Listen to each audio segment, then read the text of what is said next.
Welcome everybody to the CTV update for Wednesday, October 22nd, our second last weekly update. We'll have one this week, we'll have one next week, and then we go to our monthly updates. You'll see the waves from Florida on November, but I'm coming back for Christmas, so we're gonna do the one live at Christmas time. And so that's good. That's kind of how we're gonna go for the next few weeks. Hey, how about those Jays? Huh? Hey, what did you think? That was exciting. Oh my goodness. I'll take the lead on this. So certainly, I mean, we're all gunning for Toronto, for the Blue Jays, and you know that they made it past the first round, and they were all excited, and then to come back in the fashion that they did. And I was sitting in bed, I was watching the game, I was just like, oh, you know, how are they going to do? They're down. But I kept watching. And I'll tell you what, I jumped out of bed with that home run. And I was texting everybody, like, did you watch that? Did you see that? It was so exciting. I don't know. I have a very good feeling for the next series. Good. What do you think? Seventh inning again. Just wild, right? Bautista years ago. Yep. Seventh inning is magical. Yeah. Maybe we can beat the Dodgers in 7. They're good on paper, but look out for the Jays. I've never been in that stadium with that many people going that crazy. The Joe Carter home run, that one there, the Bautista home run, it must be just shaken when you have 50,000 people in Toronto doing that. And I know they get energy from it. I really hope things work out. Baseball's such a funny game. You could have a better team than the other guy, but if your guys are having an off day, you could still lose. So we know the Dodgers are stacked. We know that. They are absolutely, they spend more money than anybody in the league by far.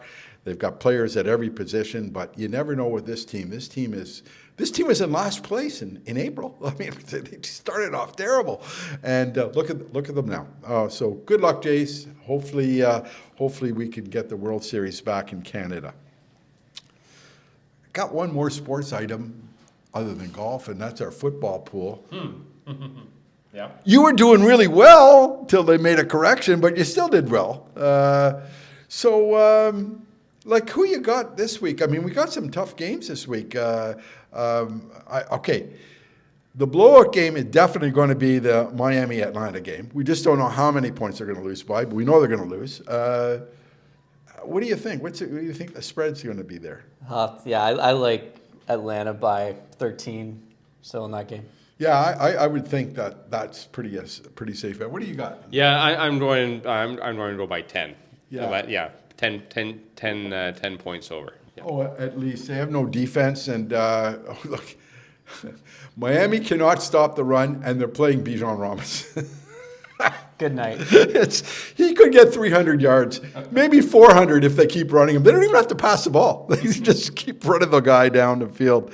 Any other games? I can't remember most of them, so I can't remember. But good luck in the football pool this weekend, guys, and you're doing well.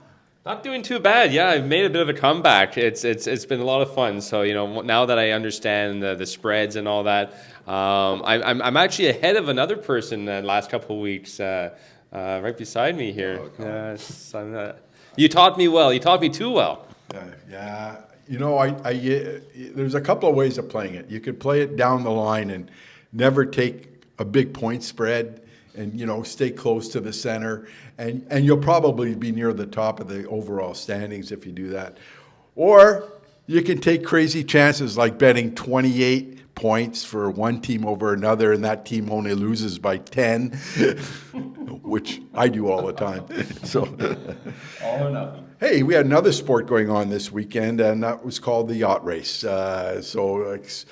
Explain what the yacht race is, and then who won. Yeah, so we had our annual men's yacht race this past Saturday.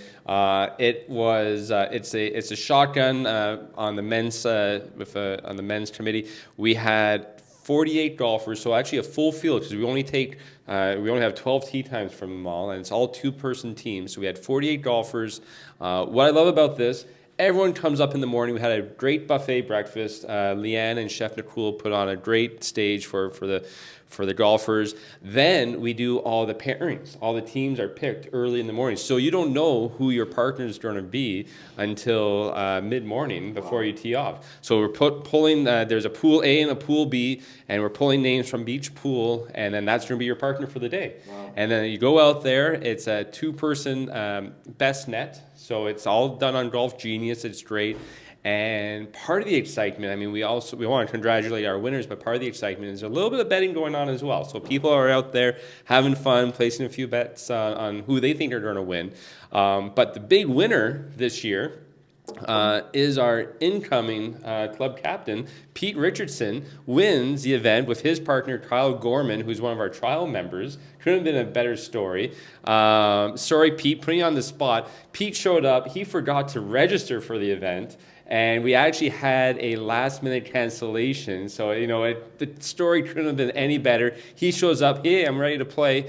Pete, you forgot to register, but we had a cancellation. So he gets in, and he wins the event. So glad to see that. And his partner, Kyle, did a great job, too. So all in all, the day was great. A little windy, but the course was playing really well. And the yacht race was, once again, a huge success. I got good news. I called the CRA just because there is betting on it, and the winners may have to declare the income. We have a 1 in 5 chance of being correct on this. They said it was okay. So the guys who won, you got a 1 in 5 chance of not having to declare that income if you won the event. I think a few of them might have lost their amateur status. You got a 20% chance of not happening. I actually got through too. That was great. Listen. We're going to do a lot of end-of-season stuff right now, so there's a lot of end-of-season announcements, especially with the club hours of operation. We'll get to that in a minute, but end of season, let's talk about what's going on there. Yeah, I hate to say it. I mean, we are approaching the end of October, which means services will be wrapping up pretty soon. In the golf department, there will be an email going out to all the members very shortly in the next couple of days after the AMMN is over. We have, so back shop services conclude on October 31st. So that'll be the last day that we'll have club cleaning. That'll be the last day that we have our back shop team here working. So that does mean November 1st onward, the driving range will be closed. We will keep the side range and putting green still open. We will also still have power carts available into November, but it will be very bare bones minimal services. Tee times may be affected as well. We're looking at the long-term forecast with daylight, with temperatures. We may be pushing tee times a little bit later just to avoid any prolonged frost delays. We've had a few frost delays as well. So it is, we are wrapping things up. I'll hand over to Cameron for a few more updates as well, F&B and whatnot. Yeah, we'll get to those in a minute, the new hours in there. But I noticed when I walked in this morning, you have a whole bunch of chairs set up in the in our main dining area, and that's for the annual members meeting. And I counted, and it was well short of the 800 members that we have at the club. So we've got a kind of a problem. If you're not coming, if you're coming to the members meeting, if all 800 show up, we're in trouble. What are some of the solutions we have for that problem? Maybe you can help us out with that. Well, I think Tyler's just hoping that they all can't find a chair and go into the shop and start there you go. That's one buying thing. wedges. No, we will have Zoom once again available to members. It's a great option to attend the meeting, and you can still vote if you're an initiated member. So all members will be automatically muted when you are checked into the meeting, but you can raise your hand. You can use the chat function as well to provide comments or ask a question. We've upgraded our audio AV setup a little bit, so we'll be able to hear those on Zoom if they're asking a question with audio. And then for voting, we really want to encourage everyone to physically raise their hand, because this is the method we will use for the scrutineers to actually tally up the votes online. So that'll be helpful for those that are initiated. You can raise your hand when the voting for all the motions takes place. Okay. So that's tomorrow at what time? 7 o'clock tomorrow, which is Thursday night. Okay, so if you want to come to the meeting tomorrow at 7 o'clock, you can come in person, but if you don't want to come because you want to watch the Thursday night football game, you can stay at home and vote by Zoom, although it should be over by the time the game hopefully starts. You got anything to add to that? Because I know you're running the thing in there. I saw you practicing. Well, yeah, yesterday we went through a dry run, just making sure all the audio and video was working properly. So this year we have found some solutions to some of our challenges we've had in the past, and it's mostly for people who are zooming in. So as Cameron was saying, there will be opportunities for people to be able to ask questions over Zoom instead of just typing them in. But as any time with Zoom, with so many people on Zoom, we do ask for your patience. So we will have one of our members manning the laptop to view who are asking questions and all that. So just have a little bit of patience. We can't get to everyone all at the same time, but we see this running much more smoother than in years past. Okay. And on the timeline, just to add to that, for those that are signing up online, please check in 15 minutes or so early. That'll allow us to move through the registration process as quickly as possible. Oh, that's great. Okay. So let's talk about hours of operation, especially with the kitchen and some of the club and everything. What do we got going on there? Absolutely. A kitchen beverage service still available in the clubhouse right up to the 31st. We will keep the clubhouse open on the weekend. Fingers crossed for great weather, the November 1st and 2nd weekend. So there will be some beverages still available. After you're around, you're welcome to come in and sit down and have a beer with your friends. Want to stay open definitely that weekend for beverage service. On the 3rd, moving forward, again, if the course remains open with some great weather, the halfway house will remain open for those that are playing the first week. And then as Tyler mentioned, we will keep the carts available as long as we can as well. That good? So, Tyler, last week you were in Toronto. Close. You were The other direction.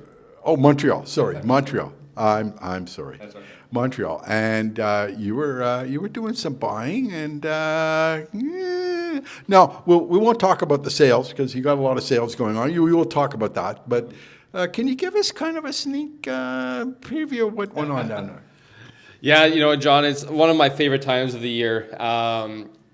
Every October, our buying group that we're part of hosts this massive buying show. And every year it alternates. So one year it goes Ottawa, Montreal, Toronto, Ottawa, Montreal, Toronto. So this year we're in Montreal, staying at the Bonaventure Hotel, which was great, right at Central Station. It is, I say this all the time, it's like a kid in a candy shop. All you're doing all day long, you're walking up all the aisles, you're seeing all the latest and greatest product that's going to be launched over the winter time. And I'll tell you, it's so exciting to see what these brands have in store for us. Clothing brands, golf equipment brands, accessories, all of that. So we were going, like my feet were so sore after 2.5 days of walking the aisles. But I'll tell you, it's I haven't been this excited to see some of the equipment that's going to be launched over the winter time. I mean, we talked about the excitement over the last few years about 7 woods, 9 woods. Those are continuing on super strong amongst all the brands, Callaway, TaylorMade, Ping, Titleist. So that's something to look out for. The new technology and a lot of the wedge and the game improvement clubs, it's going to be huge. The clothing lines, like every second booth was like another women's clothing line. So I had access to all these new ladies' clothing lines, which looked absolutely phenomenal. So you're going to see a few new brands in the shop for next year, which is super exciting. The men's brands, Nike, Adidas, Puma, FootJoy, Levelwear, they're going to be making some appearances in the shop as well. So I'm so excited to see that. And all of this stuff, all these orders will be coming in February and March. So we get very early delivery with all of these equipment and all of these clothing lines. So anyone who is around the club in those months will be able to see it firsthand and get a first crack at it. I'm just curious. I've been to the PGA show and in Orlando. Is this comparable to that? No, it's about maybe at the best a tenth of the size of the Orlando. Like the Orlando show is huge. Like it's football fields of no. This was just at the hotel. So this was just at the Bonaventure. So a lot smaller scale, but it's the same type of show, right? Like you're looking at all the major players and all the brands, right? So the Orlando show, I mean, that's at a different level. You're getting international exposure from companies you've never even heard of, like Japanese companies that are coming in with crazy robotic stuff and all that. So it's the Orlando show is very, very special place. I've been to it many times. This is a little bit smaller scale, but it's just as effective. Okay. So I noticed that you have on sale now your Titleist SM10s. Is that correct? $209. And there's a lot of other products you have on sale too. A lot of clothing is on your sale clothing. I went through it the other day. Very good. That's right. So we're just finishing up our end of year sales. So we launched yesterday our Vokey wedges. Our SM10 Vokey wedges have now been marked down to $209.99, down from $259.99. So they're a great opportunity to buy for now if you want to load up for next season. Our Callaway Opus wedges are also at $209.99. So great price. Next couple of days, we have a little flash sale going on till Friday. We have all our golf bags at 15% off and all our golf shoes at 25% off, because this is literally it. I've said this a few times. We are sending back everything that doesn't sell. So this is the last chance for members to have a really good opportunity to get some really good pricing on some equipment, shoes, golf bags, demo clubs. All of this will be sent back in November, so take full advantage. And we have a clearance clothing rack as well with some great pieces on there. Yeah. I wish I was double XL because I loved one of those shirts, but that would be a tent on me right now. So, I just want to remind people that the back shop tip jar is still open. Please be generous with that. I know some of you have been very generous. These people work so hard all year long, and they don't get the same gratuities that the servers get, and so this is a way of showing your appreciation for that. Okay, October 25th, Saturday. Looks like good weather. Looks like, I haven't seen Joel. He's hiding. He's hiding. I don't think he wants to give anything away. Tell us what's in store on the 25th. The 25th is so much fun. We have our Superintendents Revenge coming up this Saturday, October 25th. So Joel him and I have been talking in our office, where are we going to put these pins? Are we going to be putting them on slopes and crazy spots? He assures me that there'll be members out there just cursing his name after they play a few of the holes. Now, usually in the past, he's in the trees watching everyone. Yeah. He's not going to be here this Saturday. His daughter's actually getting married. So he's at a wedding. So Joel won't be here. That's fine. The pins will still be diabolical, and watch out. It's going to be pretty nasty. Yeah. So you and Cam are going to be in the trees laughing at us. So. Oh, maybe. And I don't want to say who's cutting the pins, but he's won our club championship before. Ooh. But he has direction from Joel. Yeah. Okay. So I just want to remind everybody that on October 31st, your club storage is closed. You have to get your clubs out of here by the 31st. So please make sure you do that. If you're playing in November, you got to bring your clubs with you. So make sure you do that. Is there anything else that you Yeah, just a couple other events we wanted to recognize. So the women had a great fall meeting. That was held on this past Sunday. Over 20 women in attendance. I mean, they do such a phenomenal job with their socials. I mean, the winter comes around, they've got their midwinter. Such a really nice social event, and Tyler was there to give a little introduction to the Golf Academy as well. Okay, that's great. And then the next step, with the Golf Academy opening, we have a few small events. There is a new member event on Wednesday the 29th as well. We've reached out to all of our new members. We have about 20 signed up to come in for just some light appetizers and a beverage. And again, experience. We're going to have the simulator set up just like we did for the women's event. We'll probably throw a par 3 contest on there and introduce that facility to our new members. That's great news. Good news for that. Tyler. Yeah. Cam. Are these poker chips? What do I see here? Let's see. Oh, there's a name on this. Michelle G. Michelle G. It's time, folks, to see who's going to go home $2,000 richer. We've got 100 yellow chips with names on them and 100 green ones. We're going to put them all in a thing, and Cam's going to have to draw them out because my name's on one of these and your name's on one of It is these. in one of these. So he was worried he was going to win. I said, look, you got a 1 in 200 chance. There's not a hope in hell that you're going to win this thing. Don't worry about it. But if he does, he does. So, Can't leave out Mr. Woods. yeah. Okay, we're just going to mix them all up. And the $2,000 50-50 winner. Oh boy. $2,000. You can't, don't look. It's green. It's a green one. Darren Henniger. Congratulations, Darren. Wonderful. I'm so happy for you. There it is. Darren Henniger is $2,000 richer. This is cash money, folks. Cash money. So our 50-50 winner for this year. That's wonderful. Before we go, I was absolutely shocked and saddened yesterday to hear about my good friend and friends of many at this club. In fact, friends, a person that I've known ever since I came here. It's been such a gentleman. That the passing of Dave Shillington, I still can't believe it. We were talking about it this morning. Dave and his family have been the fabric of this club since it opened. For those who don't know, Dave's father was the president of the club when we actually bought it from Mort Keelan back in the 60s, which was a miracle to raise $400,000 in the 60s with 100 members and somehow buy this club. Dave was a junior then. I used to ask him about the event. He couldn't remember much of it. He was our former club champion. But more importantly, you've never met a man more humble and such a great friend to everybody. He was just such a pleasure to be around, such a pleasure to play with.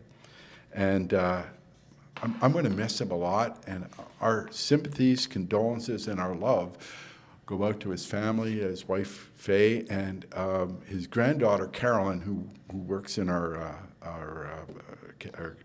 lounge up here. And Maddie as well. Yeah. And Maddie as well. So on behalf of all the club, to the Shillington family, we're very sorry to hear about your loss. And this club is, for those who knew Dave, we're so much better for knowing this man than ever before. That I just can't describe it. I'm so choked up right now to hear about this. So on that note, I'm sorry to end off on a down note, but please remember Dave in your prayers and his family. And on behalf of the Carleton Club, we offer our sympathies. So gentlemen, until next week, everybody play well.